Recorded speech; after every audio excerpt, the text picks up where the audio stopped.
So we had some distressing news from the state revolving fund, which is our primary source for borrowing low and no interest loans to support this project. Originally, as you recall, we had identified that the project cost is going to be 29 million. Originally, we had projected, of course, the original borrowing authorization passed in the October special town meeting of 25.6 million, transferring from available capital projects that the money was on hand for, that had left over where the projects had been completed, but there were still funds available, transferring $1,389,274. And then we had a federal earmark for 1.5 million. And our PFAS settlement, which we estimate the PFAS settlement to originally have been about 4 million. And so we were allocating a very conservative 1.5 million.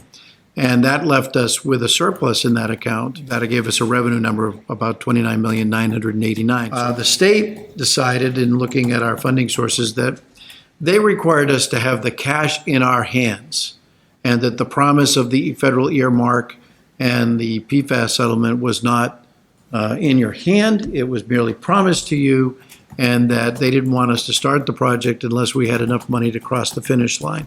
Now, I certainly believe that we do have enough money to cross the finish line, but one can understand their hesitation. So $2 to $4 million would eventually come from the PFAS settlement.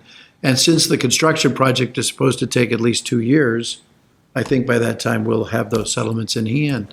And also to Overall clarify, situation. it's not that we are short in terms of being able to afford the project, it's just that it's not being counted as the money that we have existing. They're not accepting a receivable. receipt. I'm an accounting firm. They're not accepting Correct. a receivable. Why is the SRF funding so very important to us, which is the next project? And this is the most important thing, and I think this is very hard to understand for people who don't deal in government all the time.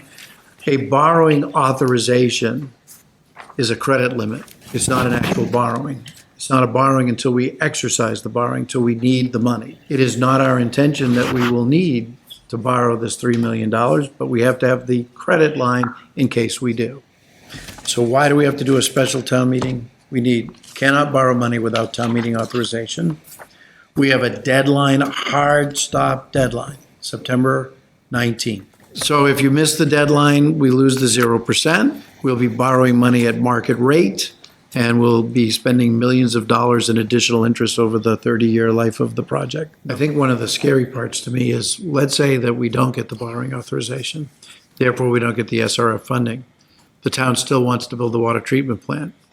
Yep. So instead of costing you 29 million, it's going to cost you 39 million. So I will entertain a motion, or I will make a motion actually, to approve Article 1, to see if to recommend Article 1, I should say, to see if the town will vote to amend the vote taken under Article 1 at the special town meeting of October 7, 2024, by increasing the borrowing authorization by the addition of $3 million for a total bond authorization of $28,600,000, or to take any action relative thereto. Do I have a second? Second. All those in favor?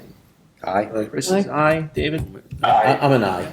The Finance Committee unanimously recommends approval of this article. The proposed borrowing does not increase the cost of the project. It is intended solely to satisfy SRF conditions. The town will borrow only what is necessary and will seek town meeting approval to rescind any unused portion of the borrowing authorization once the project is complete. Carol moves to approve the language. I'll second. Second. Or Rich will second. All those in favor? Aye. Chris is an aye. David's an aye. Myself is an aye. Everyone is an aye.